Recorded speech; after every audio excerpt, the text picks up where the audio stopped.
금산동 동아쌤입니다. 이게 질문이 이제 지식인에 떠 있는데요. 요 질문이 아마도 그 면접, 교육대학 같은 경우에 면접 준비를 하면서 이런 문제를 가지고 어, 질문을 할 것 같기도 하고, 이제 어디에 사용되는지는 모르겠어요. 근데 이제 저도 이제 교육이라는 걸 했으니까 그거에 대한 저의 생각을 정리할 겸, 그다음에 이제 평생 내가 이렇게 살았으니까 이게 어떤 식으로 변화하고 어떤 식으로 마지막에 생각하고 있는지, 이제 지금 정해진 생각들이 앞으로 뭐 변할 것 같지는 않은데요. 자, 어쨌든 첫 번째 문제, 이제 교육이 뭐냐? 이제 가르치는 거하고 이거는 양육하고 키우는 거거든요. 근데 저는 이제 기다림이라고 생각합니다. 교육은 기다림이라고 생각해요. 기다려주는 거. 근데 이전에는 이 교육을 기다림이라고 생각 안 하고 이렇게 가르치는 거하고 가르치는 게 있는데, 가르치는 게 아니라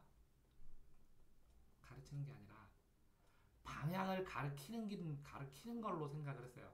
그러니까 옆에서 아이들한테 이 방향으로 가야 한다고 가르치면서 이쪽 방향이 네 방향성이지 않냐고 조언해주고, 이런 역할을 교육이라고 생각을 했는데, 지나 보니까 이게 너무 제 입장에서 이 가르친다는 교자만 집중을 했지 않나 이런 생각이 되고, 나중에 한 20년이 지나니까 이 육자에 대해서 더 고민을 많이 하고, 이렇게 양육을 해가면서 이 잘하는 게 이제 제가 잘하는 게 아니라 아이가 몸도 잘하지만 마음도 잘하거든요.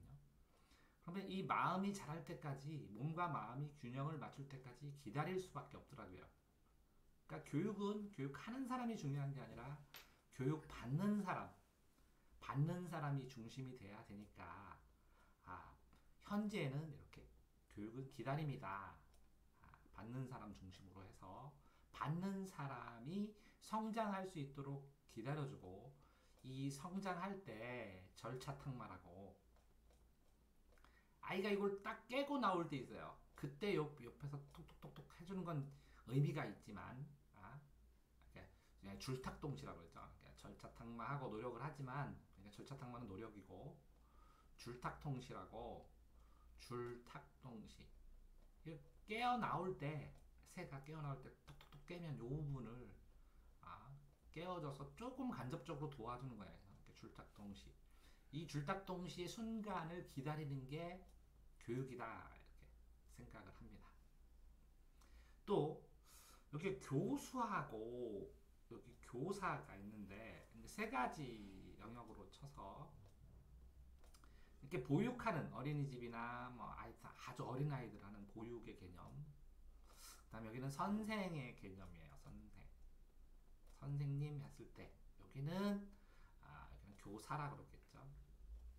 그 다음에 여기는 교수, 이렇게 대학 이상에서 가르칠 때 교수라고 했을 때, 여기의 개념은 보호의 개념인 것 같아요.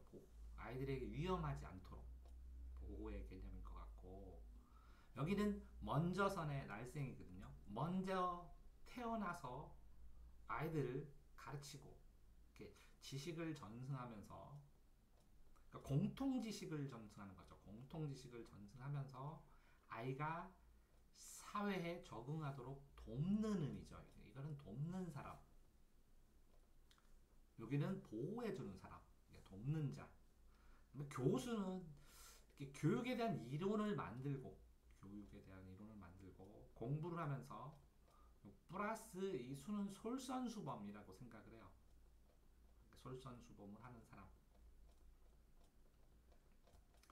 그러니까 결국에 보육할 때는 이 보호의 범위를 어떻게 잡느냐, 스스로 할 때까지 기다려주느냐, 몇 번 반복해주느냐, 그쵸? 이렇게 해서 이 영역, 아이가 안정적으로 지낼 수 있는 이 범주를 어떻게 잡느냐. 너무 넓게 잡으면 방관이고, 너무 좁게 잡으면 지나친 간섭이 되니까 이 안정적인 범위를 설정하는 게 가장 중요할 것 같고요. 보육은. 교육은 공통 지식 전승하면서 돕는 사람이니까 기다림, 끊임없는 기다림 속에 적절한 조언을 해줄 수 있는, 줄탁통시를 해줄 수 있는, 이런 관찰의 의미도 굉장히 강하게 가지고 있다고 생각을 해요. 심리적인 의미나 뭐 이런 것들에서 아이하고 대화를 통해서 하나의 인격체로 인정해주면서 아이가 발전할 때까지 기다려주는 사람. 여기는 이론을 만들고 공부를 해야죠. 공부를 하는 것을 보여줘서 이때가 되면 방향성을 가르치는 그런 역할을 할 수가 있다고 생각을 합니다. 자, 다음에요. 여기 보면 학습은 뭐냐? 이렇게 커다랗게 공부를 합니다. 인생을 살면서. 근데 이 공부의 바탕이 되는 걸 하죠. 이렇게 여기에 그쵸? 이게 이제 학습입니다. 공통되고 사람들이 그러니까 뭐 동의하는 뭐 다수설, 통설이라고 하는데 통설 공통된 사람들이 다수의 얘기, 그 다음에 유력설이나 이런 학설들을 공부하고 소수설도 제기를 하면서 학설 발전에 도움을 주죠. 그러면서 학습을 하게 되고 이 학습은 배울학의 익힐습이에요. 배울학. 배우고 예습 복습을 하는 거죠. 배우고 예습 복습을 하면서 받아들이는 게 중요한 것 같아요. 학습은 예습하고 복습하면서 그러면서 익숙하게 받아들여서 사회의 일원이 되게 되면 그러면 평생 이 사회 속에서 자신의 범위를 이렇게 접어서 공부를 하는 것 같아요. 하나를 정해서. 근데 한 부분만 하다가 보니까 나중에 이제 유튜브를 보고 깜짝 놀랐어요. 여기 지식도 그래서 뭐 돈 버는 법, 부동산 경매하는 법, 아니면 뭐 음식을 조리하는 법, 무수한 영상들을 보니까 사람들이 굉장히 각종의 범위에서 엄청나게 노력을 하더라고요. 그런 노력을 하는 것을 보고 제가 내가 이 공부하면서 요 범위를 굉장히 노력을 했다고 생각하는데 전혀 다른 범위인데도 이 범위랑 비교했을 때 같은 원리가 적용되면서 예를 들어서 제가 뭐 블로그에다 백종원의 골목식당하고 공부법의 관계를 쓴 것처럼 굉장히 공통 원리가 적용이 돼요. 성장하는데 공통 원리가 적용되는데 내가 이 다른 범위의 사람들이 열심히 사는 것처럼 내가 열심히 살았는가 이 생각을 하니까 굉장히 반성이 많이 되더라고요. 똑같이 이런 공부는 학습을 바탕으로 이거는 학창 시절에 하겠죠. 거의 어느 정도까지 그러면 학습이냐? 고등학교 졸업하고 대학 졸업하고 석사학위 하고 박사학위 딸 때까지가 학습. 그 다음에 이 나무 중에는 이렇게 공부. 그러니까 전문적인 분야의 공부가 되어가는 것 같아요. 그러면 이렇게 학습을 중단하는 순간부터는 공부로 넘어가는 것 같아요. 그래서 학습은 뭐냐? 예습, 복습하면서 전문 분야의 지식들을 받아들이는 과정이다. 라는 생각입니다. 자, 다음에 아동은 뭐냐? 아동. 자, 아이들이 이제 유아에서 유아하고 청소년, 뭐 이렇게 합쳐서 어느 정도 아동이라고 하겠죠. 청소년. 자, 그런데 이제 두 가지 특성이 있는 것 같아요. 하나의 독립된 개체 인간인데 독립되어 있지만 아직 성숙된 것은 아니다. 왜? 사회 속에서 살아가면서 필요한 기본 지식들을 학습을 해야 되는데 그게 안 돼서 뭐 모를 수가 있어요. 어떤 것을 모를 수가 있고 또 어느 방향으로 나갈지 결정이 안 되어 있어요. 뭐 이렇게 모르고 결정이 안 되는 상태에서 이걸 알아가는 단계, 일정 수준까지 공통적인 요 수준까지 올라가는 단계에서 보이는 일상적인 특성들이 있어요. 연령별로. 그러니까 연령별로 특성이 있으면 이 연령별로 특성으로 발전을 해가는데 이게 통상과 보통의 상황일 때죠. 이렇게 연령별 특성은 보통의 상황이죠. 그런데 이제 아이를 가르쳐다 보니까 이런 보통의 상황이 다 맞느냐 아니라는 거죠. 다 다르다는 거죠. 그러니까 이런 상황과 이런 상황과 이런 상황인데 어떨 때에는 이렇게 세 가지 상황, 이 상황과 이 상황과 이 상황. 그러니까 이 시기에 이렇게 세 가지 상황들이 다 혼재해서 나타나기도 하고 이 보통의 특성이 아니라 개별적인 특성도 굉장히 도드라져서 나타나죠.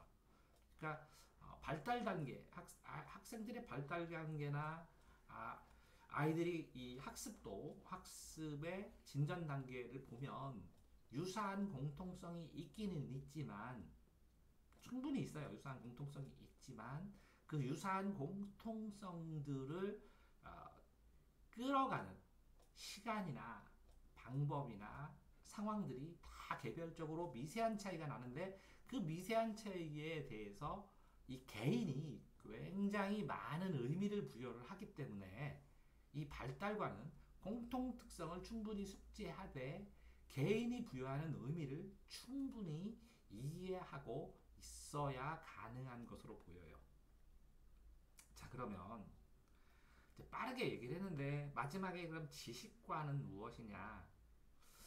지식이란 것은 그거에 대해서 이제 두 가지가 있는데 하나는 아는 것과 하나는 그게 어디에 있나 찾아낼 수 있는 검색 능력이라고 생각합니다. 검색 능력. 이 검색 능력은 누군가 전문가에게 물어보는 능력이나 책에서 찾아보는 능력이나 아니면 어디에 그것이 있는지 기억하고 있거나 아니면 그 분야에 대해서 아는 사람을 알고 있다. 이것까지를 지식이라고 생각을 합니다. 이 아는 것을 이제 이거는 학습을 통해서 받아들이는데 학창 시절에 어떤 단단한 기초를 만들면 나중에 이렇게 공부를 하게 되면 이 공부를 할 때 가장 많이 활용하고 창의적으로 생각하고 다른 사람들이 다 알고 있는 걸 활용하게 되고 또 다른 사람들이 생각하는 방법을 역으로 활용해서 또 사용하기도 하는 이런 것들 이것까지 어디에 있는가 아는가 그리고 알 수 있는다 이거는 알 수 있다 알 수 있는 것 이것까지 해서 지식이라고 생각을 합니다. 따라서 학창 시절에는 받아들이면서 그것들을 이때 공부한 거를 이해할 수 있는 기초를 만들어야 되는 것이고 이 기초가 이제 고등 졸업 수준에서 고등학교를 졸업하는 수준에서 어느 정도 형성이 되는데 이 또 전문적인 더 전문 것을 들어가려면 이 대학조차도 기초를 배우게 되겠죠. 그래서 고등과 대학에서 기초를 배우면 박사과정 이상 아니면 여기서부터 시작하기도 하죠. 그러면 혼자 가르쳐주는 사람이 없으니까 좀 힘들겠죠. 혼자 개척해 나가면서 공부를 하는 사람도 있습니다. 그래서 지식이라는 것은 아는 것과 알 수 있는 것 두 개를 포함해서 지식이라고 생각을 합니다.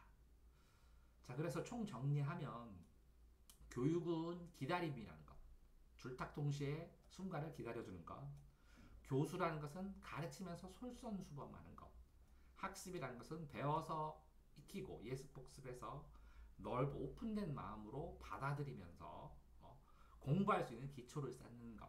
그 다음에 공부를 해야겠죠. 공부를 하면서 자기의 인생, 주변을 이해하고 전문적 범위에서 활동을 하겠죠.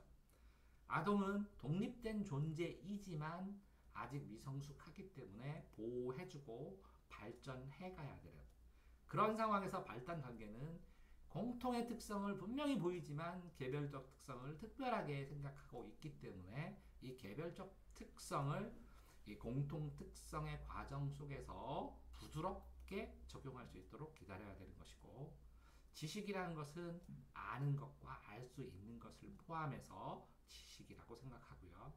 교사라는 것은 같이 옆에서 줄탁동시를 기다려줄 수 있는 사람이라고 생각합니다. 자, 전체적으로 교육을 해가면서 가장 제가 많이 변화한 것은 뭐냐면 이끌어주는 사람이 아니라 기다려줄 수 있는 사람, 기다림을 통해서 신뢰를 보여줄 수 있는 사람, 그리고 개인의 선택을 존중해줄 수 있는 사람, 그런 사람이 이 교육에 있어서 필요한 것이 아닌가라고 생각을 합니다. 네, 둔산동 도마쌤입니다.